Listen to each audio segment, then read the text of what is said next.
Hey guys, welcome back to my channel. Since I have opened up about mediumship with you guys, I want to talk to you about a condo that I used to live in. And I lived there for about like 6 years, and it was so haunted. Now that I really look back at it, I really think that I always knew that I had these gifts inside of me. I just really didn't know how to tap into it or control it or anything like that. So I really think that I was like a honing beacon to so much activity that was happening around me. And I really think that I drew it in, and I kind of really think that it was happening around me because of that. So there's so many events that happened in that, I want to say at least 6 years that I lived there. And I wrote like some of them down like on a piece of paper, because these are like just like the main key ones that like I could really remember or, you know, tell you about. So that is what this video is about. Please make sure you like and subscribe, share the video with your friends if you like it, give me a thumbs up. I love to respond to your comments. So if you have any questions, comments, or anything like that, like, you know, let me know down below, okay? All right. So I'm just gonna like literally read off of my list of order that I have here. So one of the first things is that people would come over to my place and they would smell cookies like all the time. And it wasn't me, it wasn't my neighbors making cookies. You know, people would walk into my house and be like, oh, what did you bake? Or, oh, what are you making? And I'd be like, nothing. I'm not making anything. So, you know, people would smell cookies constantly. It was to the point where my husband and I would kind of like look at each other when people would be like, oh, did you just make cookies or blah, blah, blah. And we'd just kind of look at each other and laugh because, you know, it was kind of like an inside joke to us, like that people always smelled that, but okay. So one thing was, and I'm sorry, I keep looking down or whatever. I'm just, like I said, I'm reading from my list. One thing was, we had a couple dogs at the time, and we had this huge dog cage that we had in a back bedroom. And the dog cage, the dogs were only caged really, not even really at night all the time. They were mostly caged like if we were gonna leave for a little while, and we just didn't, they were okay for like little bits of time, but if they were like left to their own devices for too long, they would get into stuff. So the dog cage, the dogs wouldn't even be in the cage or anything like that. And the dog cage door would open and close constantly all night long. I would be sitting on the couch. I would have the dogs, you know, curled up with me, and this dog cage door would be slamming and closing and opening and closing all night long. It was so constant that it was just something that we all tuned out because it would happen all the time. My stepkids would tell us all the time that, you know, the dog cage in the middle of the night, you know, the dogs were pawing at the cage all night, and the dogs were, you know, biting at the cage door or whatever. And it was a metal wire cage. And, you know, we would just kind of make excuses for it and be like, oh, we're sorry, I'm sorry, you know, blah, blah, blah. But lo and behold, the dogs were not in the cage. They were literally with us. And, yeah, that would happen constantly. I mean, it wasn't like a draft. There wasn't like the wind blowing. It wasn't anything like that. It was like a heavy, solid cage door. It was like literally one of the biggest cages you could buy. That door wasn't moving on its own. I remember a lot of times we used to just go lock it and close it, and it would still open and close, open and close, open and close. And it was, yeah, it was pretty constant. So, okay, so next, there was one incident where we just did some grocery shopping. And I bought like the, you know, those big, huge, like industrial size, like laundry detergents. I put it in my laundry room, which was like, is a condo. So it's like off to the side of the living room. And there was like this big shelf, a white wire shelf above the washer and dryer. So that's where we'd put it.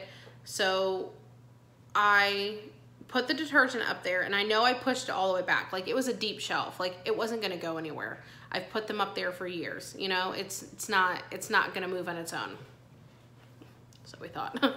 So there was one time where we were shopping and I was sitting on the couch or no, well, I don't remember. I just think I was like walking around or I was sitting on the couch.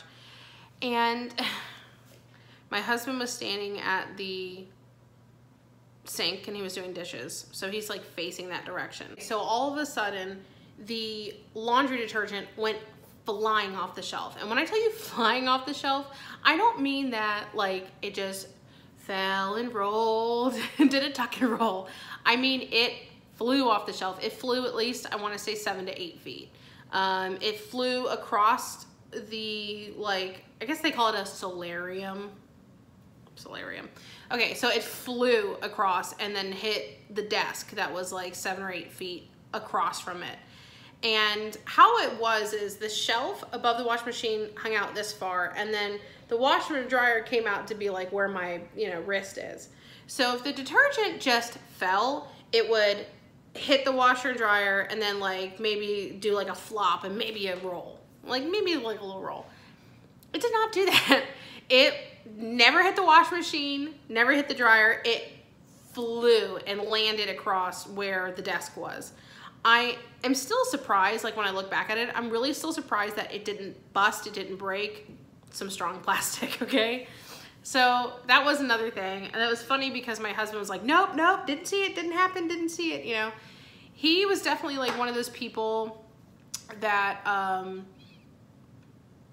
do I explain it? Like he doesn't want to acknowledge that it exists sometimes. And I always used to think that that kind of fueled it a little bit too. Like, you know, I guess he doesn't want to admit it to himself because if, you know, he's not admitting it, it's not real.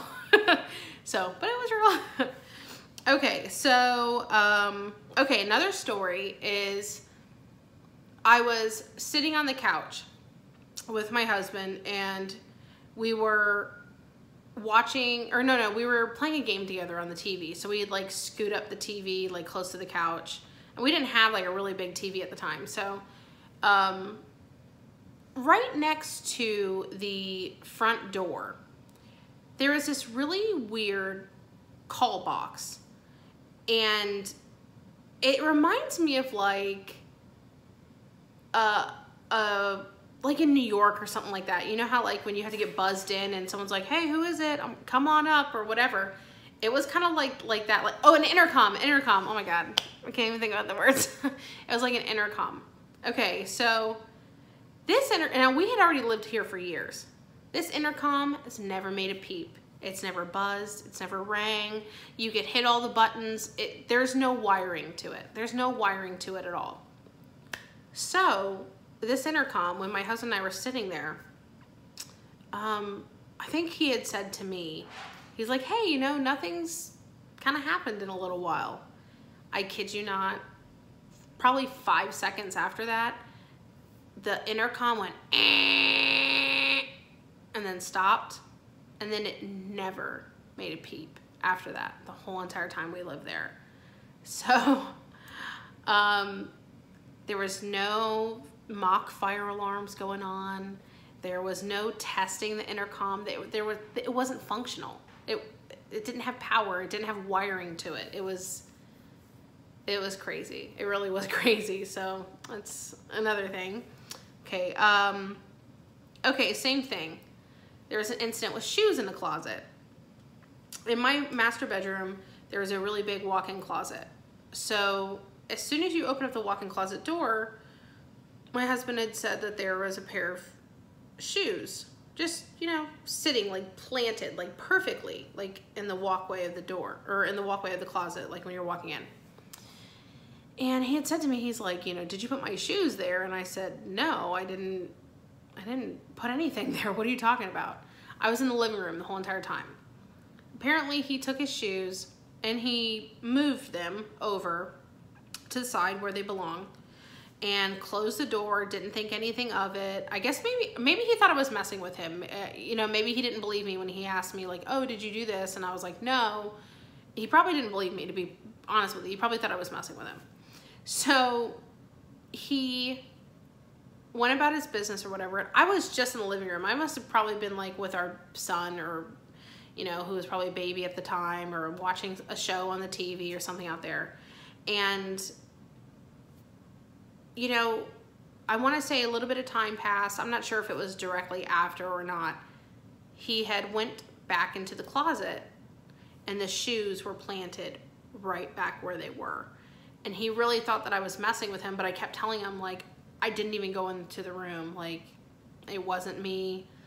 And then I came and I remember getting up and looking and him showing me, like, look, this is exactly how they are. And they're just literally sitting there, like, right into the walkway again. And that kind of really freaked me out. I remember feeling like a little like, ooh, you know, it was kind of crazy, like, to know that there was a lot of activity going on, but to know that not only could they make smells happen and stuff like that, but they were moving things. I mean, like, moving heavy detergent, throwing it across the room, moving shoes, rattling the dog cage. I mean, it was just, it was like they could do everything. They could manipulate things. They could make things sound a certain way. They could make smells happen. They could move heavy objects. And that was like one thing that was like, okay, that's a little, a little scary, you know?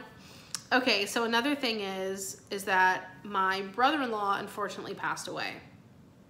And I don't remember how long after he passed away it happened, but I remember sitting on the couch and there was a wall to my left-hand side that the couch was on, like, so it was angled like this way. So the couch, the wall went like backwards, and the wall that was going this way, our bedroom, our master bedroom, was back there. So I remember it was at night, and I remember feeling this like eerie feeling come over me. Not eerie like scary, but just like eerie, like odd, you know? And it just kind of felt like like the air was like thick, you know? And literally, so like the wall is facing this way, the couch is here, and like the bedroom area is here, right? I literally see my brother-in-law, because I knew it was his face. I saw his face clear as day. It was like he walked around the corner, like okay, let's pretend. These are my acting skills. You ready? Okay, so I'm out of the frame, right? Well, kind of. So it's like he comes around the corner, he looks at me, and then just turns this way and goes right back. And I laugh now because it's kind of funny to like look back on. It scared me so bad. I mean, like, so bad. I remember feeling frozen, like frozen. And I remember after, like, I kind of like went, oh my God, that just happened. I didn't tell my husband right away because I didn't want to upset him. I didn't want him to think I'm crazy. And I just remember like thinking like, holy crap, did that just happen? I wasn't drinking. I don't do drugs. So I just remember feeling like, oh my gosh, like, did I just see what I saw? And then like when I really started thinking about it, I was like, oh my God, how cool was that? But I kid you not, I probably almost peed my pants when I saw it, Okay, so that's it for this video. I am gonna make a part 2 because literally I've only gone through half of my list. I don't want the videos to be too long. I am gonna do a part 2 and go over the rest of my list here, and stay tuned, watch part 2. I'll see you soon. Bye.